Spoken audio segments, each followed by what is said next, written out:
Hello. The first day I met Yakuta, she gave me a ride on her scooter. We had just met, but immediately I felt at ease, comfortable, laughing and screaming with joy as she wheeled us around the streets of San Francisco.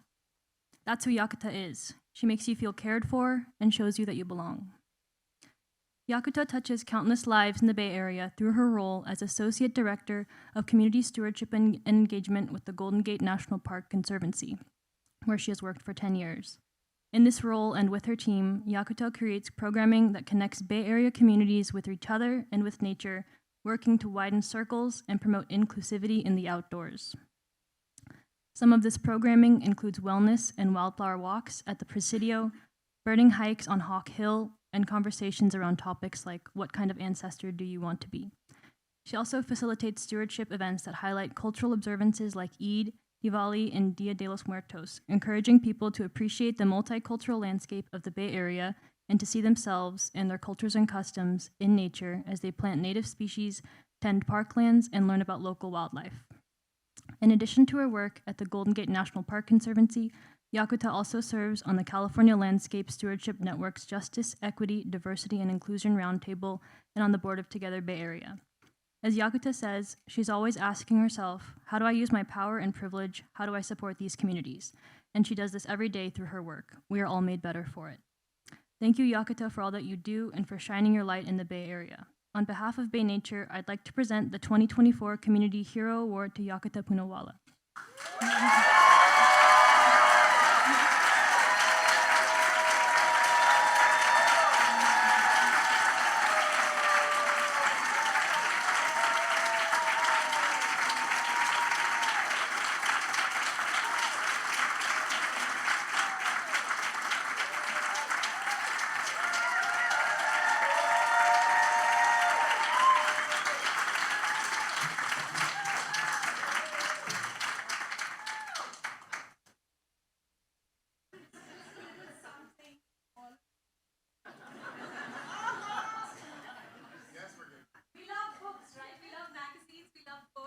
And we love reflective questions. So while you pass those around, I'm going to take a moment to get settled here.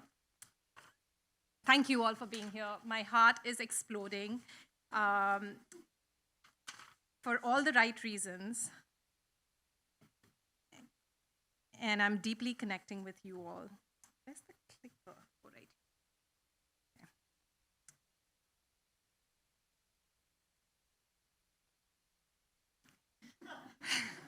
My dear beloved community gathered here today, in my last name Poonawalla, Walla is a suffix which means of Pune, the city I was born and raised in. My ancestors moved around to follow various trades, and the places they ended up in often became their last names. To be of Pune means that I'm made up of the soil, air, water that has given me life, and the deep relationships I hold with people there.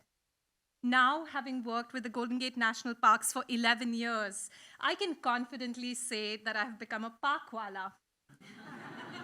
To become of the park has meant building a community from scratch, reorienting my senses, and establishing new roots. Because how could I continue to grow without strong roots? To feel at home here is a huge gift, and without your support and trust and love and care, becoming a parkwala would not have been possible for me.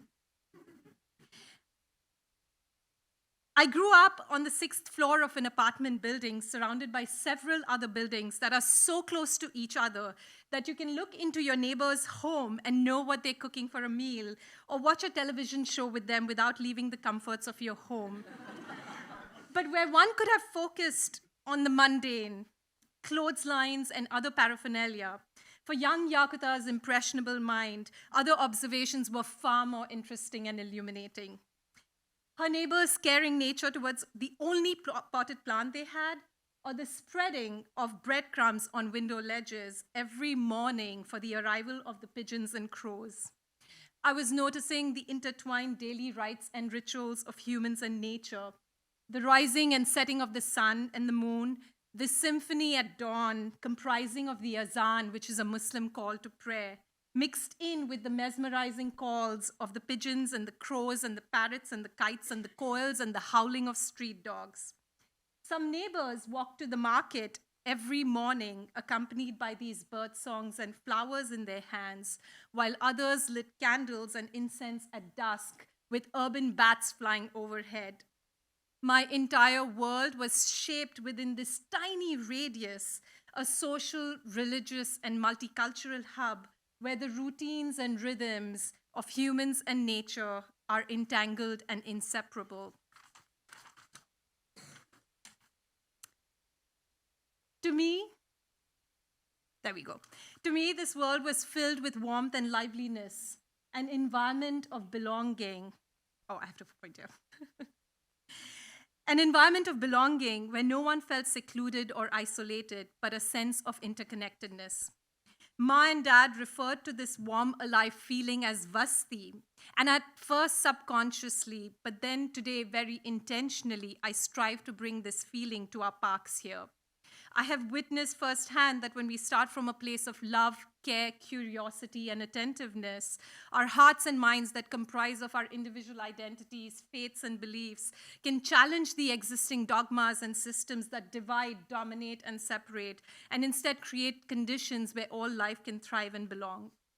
Over the years, my park family and I have built and nurtured community programs that bring this Vasti to our parks, with our backpacks full of tools and approaches that not just restore natural habitat, but faith and hope in our parks. We've turned park programs into places for growing our solidarity with local indigenous people, safe healing spaces for communities displaced by poverty, climate change, and wars, places of allyship for communities facing gender-based oppression, places where artists can explore their nature connections, and outdoor classrooms where our youth can develop phenomenal leadership and offer the creative solutions for the challenges we face today.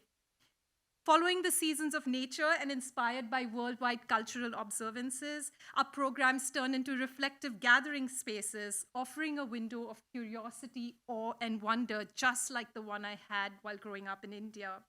We've transformed trailheads and parking lots into vibrant and safe settings where communities have celebrated Dia de los Muertos and lit clay lamps to celebrate Diwali, a festival of lights. We've drawn henna art inspired by the flora in front of the park during Eid, hosted story time under oak trees, impersonated monarch butterflies and raptors to the beat of Bollywood music, and sang hymns and devotional songs with interfaith groups, all on a fabulous stage provided by the thriving coastal habitat. Growing up, the closest thing to a safe park in my neighborhood was the parking lot between our buildings, where my friends and I had learned to play amongst cars and scooters, narrow lanes, and a garden that had turned into a garbage dump. My playground was bare in nature, but it had been a fertile ground for me, feeding me joy and carefree playtime. Although I was fortunate to have an education, words like environmental conservation were new to me, and there were no role models in my community. As a teenager, I became increasingly aware of the challenges I would face as a girl growing up in India, where women were discriminated at all levels. Boys following me, teasing me, and even throwing stones at me. And the expectations my community had from me as a young Muslim woman. I remember when I sat face to face in front of the male leader of my community who would threaten and question my beinghood, and I would turn inward gently, raw, and tender, and witness the rise of fierce courage and clarity. Because the spark had been lit by my early trips to the Himalayas, where I first experienced a power greater than all of us combined. Since then, all I've done is followed this spark and listened to my heart. Along the way, this is a flower for all the recognitions and all the thank yous that I'm going to share with you all. Along the way, I've been extremely fortunate that various people have taken chances on me and held my hand and taken me under their wing, allowing me to take the only little steps in the direction that I only knew. Much love and gratitude to the nuns and teachers of St. Anne's High School who created a safe multi-faith environment for us. To my Bohra community who've challenged me but have also taught me values and teachings that I lean into. Wearing a rida, which is a traditional hijab, in my early years prepared me for when our community leader, Bushra in the Tenderloin, one day asked me, Yakuta, is the park ready for 50 women in hijabs? And I knew what it would take to protect these Muslim women and create a safe space for them in the parks. To Gupte Kaka and Kaku, who ran a youth outdoor education company in Pune and gave me my first job as a nature educator when I didn't have any formal experience. To my mentors of Sophia Polytechnic in Bombay, where I gained the courage and wisdom to stand up for women's rights and to be a voice for them. To India's tribal groups, mountain people, shepherds, and farmers who first taught me about spiritual stewardship. To the monks of Spiti Valley and Nepal who inspired an elemental way of living and that community can be built in silence. To the Sierra Club staff for trusting me, even though I had literally just moved through the country with no plan and 2 suitcases. I think they were impressed with me because I found the Sierra Club wall calendar in a remote Himalayan village. To Sue Gardner, to Sharon Farrell, to Christy Rocca, to Monica Stafford, who welcomed me into the park and created such a safe space for me to grow and shine. To my larger park stewardship and community engagement community, there is no one like you, I love you. To Annie Burke, who sees me truly. To the Women's Earth Alliance for believing in my Parks as Ancestors program. To all my friends who walk with me. To all my community voices worldwide who have shared their lived experiences with me. To Amma Baba for your warmth and encouragement always. To my siblings, we've shared 1 bedroom, 2 tiny cupboards, and a study table till our mid-20s. Talk about successful collaboration. To my mom and dad, they didn't have much, but they've given me everything. To the natural world that continues to give me everything. And finally, to Bay Nature for this huge recognition. It means so much to me that I tried to write words and I couldn't. My Didi, a sister who is here amongst us, she's like a sister. She gave me this heart one day during a really tough period in our lives. And this heart hangs on my wall next to a calendar. And it reads, love all, serve all. This intention is a profound reminder for me that I need to do the internal work to be able to love all and serve all. I wish for all our families and children to feel the same abundant joy I have felt in nature, and to smell flowers, not fumes of pollution and divisiveness. Tomorrow, the sun, moon, and our earth will be in complete alignment. The day after tomorrow, many of our Muslim communities across the world will look for the same moon in anticipation of the Eid festival. Nature will yet again remind us that we're all looking for the same sun and moon, but just with different perspectives. Thank you all. Shukriya. I love you.